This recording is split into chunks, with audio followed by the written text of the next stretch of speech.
What's up, Skid Kids? Another lovely day for another lovely episode of the AE86 drift build. And today we're going to finish off the cooling. And to do that, we're going to be installing a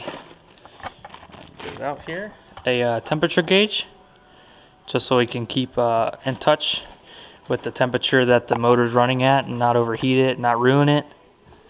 And also we're not going to run it off the factory temperature sensor. We're going to be putting this thing I got off Amazon. It's basically I'm not really sure what they call it. I just typed in the temperature sender, and it's like a block that you cut your radiator in half, so then you can then stick your sensor in here, and it counts as a separate temperature sensor, so you don't have to splice into your factory wiring. And then the other thing is, if you splice into the factory wiring with this card, then you risk dumbing down both gauges so they don't read correctly, because you're taking too much voltage off one wire. So that'll fix that. So we'll always have an accurate reading. And I think I'm going to mount this. Hopefully you can see this. I thought about mounting it here, but I think I'm going to leave that for another gauge. I want to get one that shows tire pressure so I can run the rears higher and see the tire pressure. But I think we're going to put the gauge up here, because we're going to drive in the summer. Who needs heat? The car doesn't have AC anymore. It looks cool, easier to see. So we're going to start by taking this piece off, and I think we need to Dremel this out a little bit to get that out. So we're going to start doing that. It's going to be pretty simple, not too bad. It's an eBay gauge, so it came with some instructions, but they're pretty unclear, like most things from eBay. So we'll just go with the flow and see how it goes. I find shelter in ease away. Undercover, hide away. Can you hear when I say I have never felt this way? I find shelter. Alright, now we got this out of the car. I think I'm going to start by taking this vent off, which I think is just 2 screws on the back. And I'm pretty sure the gauge won't just pop in here. I think you still need to Dremel out a little bit, but we'll find out here in a minute.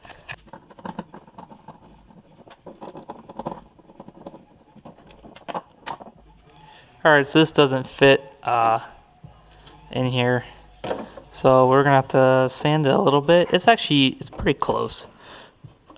It almost wants to go in, but I don't want to force it. So I'm just gonna kind of grind down the edges a little bit, just so this can sit nice and flush back in there. I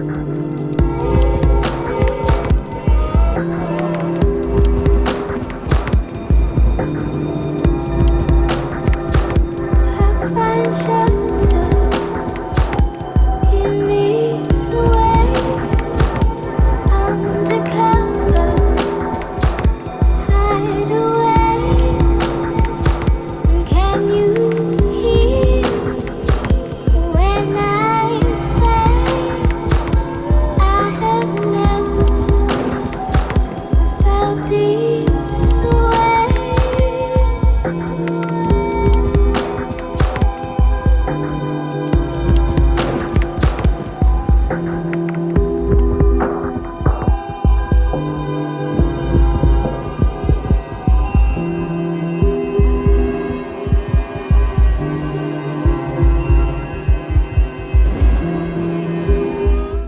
Alright, sweet.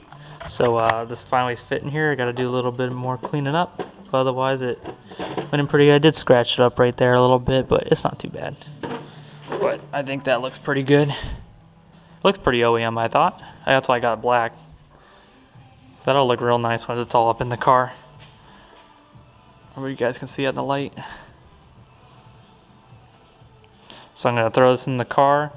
But I do want to run some wires out the back of it first, but I don't have to explain that for you guys. You're just going to, I'll explain it real quick here, so you don't have to show you with every wire. But basically there's a nut on each stud, and each stud has like a positive or a negative or a ground.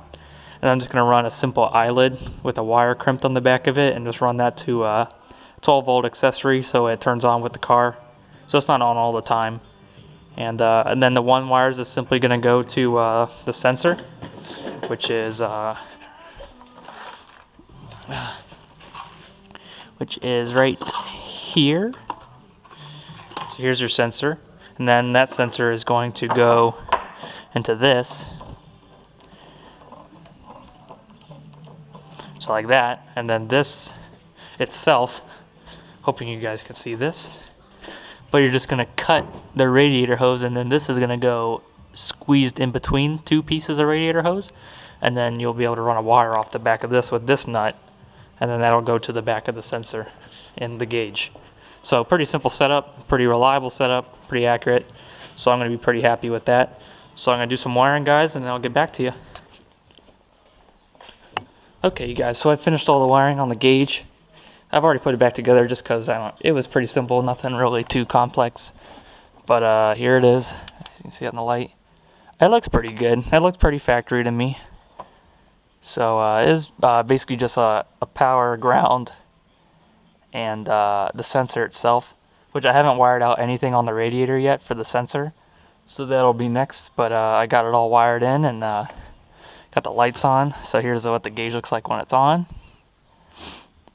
Just nice and clear. When you're driving, you can see it right there, no problem. So, and then it's nice and black, and I think it blends in pretty good. I was gonna put it here, but I'm gonna save that for another gauge that's coming soon. And it was pretty easy, so nothing too hard. Now we're gonna move on to the radiator up front. Hopefully not dump 1,000 pounds of coolant on the ground, but probably will. That's all right though. We'll clean it up. Still got my fan switch, so I have fan switch, LED lights, and my temperature gauge. So that's pretty set up so far. Not too bad. Alright, so I've got the radiator hose off this. I'm just simply going to come over here and basically just cut it in the middle so that this can sit inside that.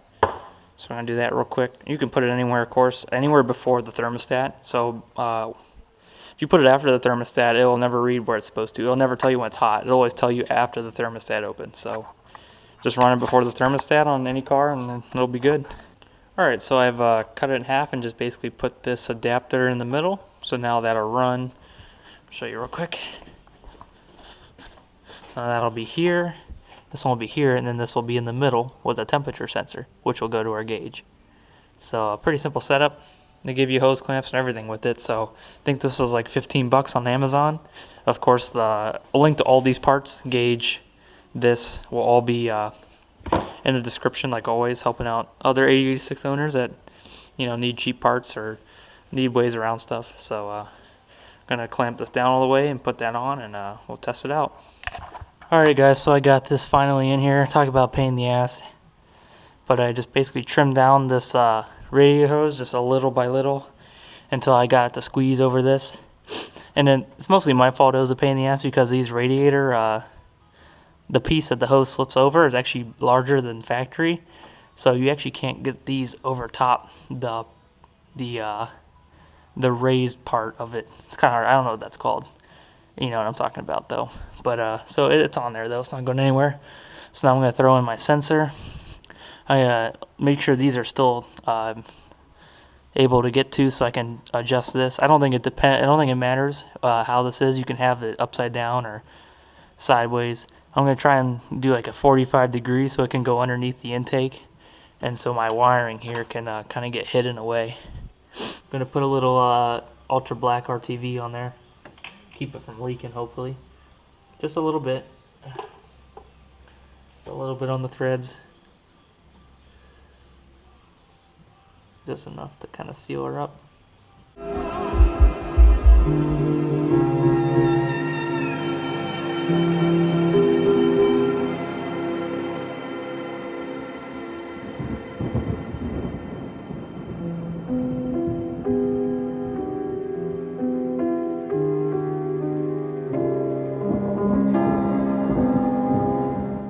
Alright guys, so I just finished up here. So I got this sensor with this eyelid, and that's running all the way around the firewall inside. And then from inside, I don't have my flashlight, hold on. And then from inside, you got this wire right here. which is going to the back of the gauge for sensor. And of course the gauge itself has a positive and a ground to actually turn it on.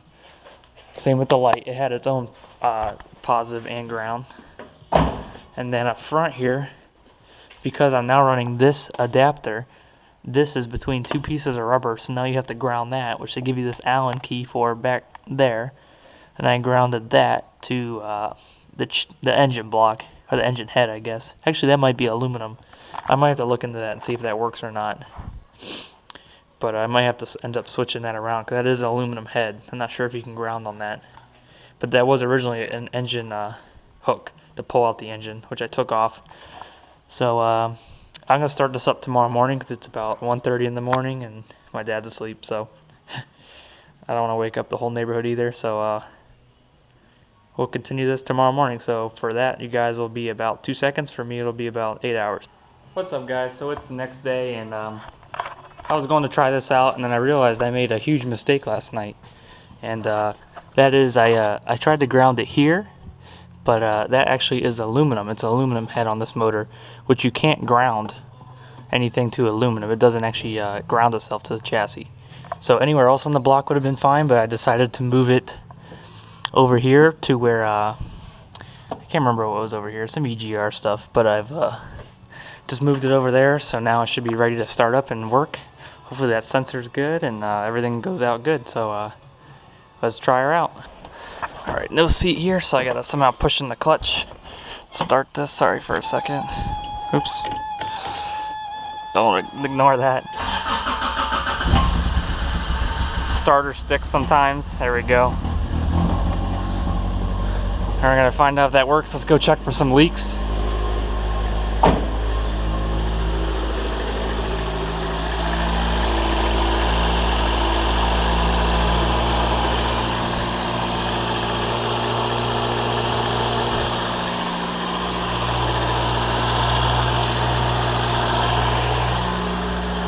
Doesn't really look like it's leaking, but I did see some spots of oil down there. We're gonna give that a couple minutes and see if it warms up, see if that sensor works. Oh, that's new. Alright, so it's been running for a while. It's definitely up to temperature, and the gauge is still not working. So I'm gonna have to go over some, I think I'm gonna check my grounds, just because I wasn't really sure where to put them. And maybe just check a couple wires. I don't think the wiring is messed up in the back of this, so I don't know. And like, it's 100 degrees is the lowest the gauge will go, and definitely when that temperature gauge is up to where it's supposed to be, it's definitely above 100 degrees. So I'm just gonna go back and check some wiring, but that's it for this episode. So next episode I'll review this and make sure that it works, and hopefully it works. It might just be a bad sensor, just because I'm just using the one that eBay sent me. I might hotwire it to the factory temperature sensor and see if I can get the gauge to work. That'll determine what's wrong with it. So but we'll keep treading along. So thanks for watching, guys, and I hope you stick around for the next episode. Peace.